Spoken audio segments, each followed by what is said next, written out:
अस्सलाम वालेकुम दोस्तों, आप देख रहे हैं एस्ट्रो हीलिंग और मैं हूं आपका होस्ट मिर्ज़ा हमज़ा। आज की हमारी इस वीडियो का टॉपिक है आपका माह नवंबर कैसा रहेगा।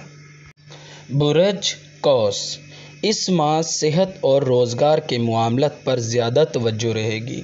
ज़िम्मेदारियों का बोझ भी बड़ा रहेगा, मगर आप सब कुछ खुश असलूबी से मैनेज कर लेंगे।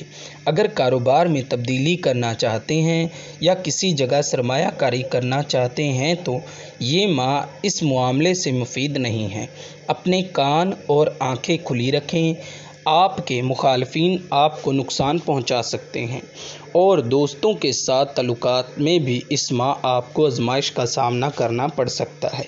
बच्चों और महबूब पर ख़र्चा करना पड़ सकता है। घर की तंजीमो आरइश के लिए भी ये माह बेहतर है। बीवी से ताल्लुकात भी खुशगवार रहेंगे। माह के आखिर में कुछ तन्हाई पसंद हो सकते हैं।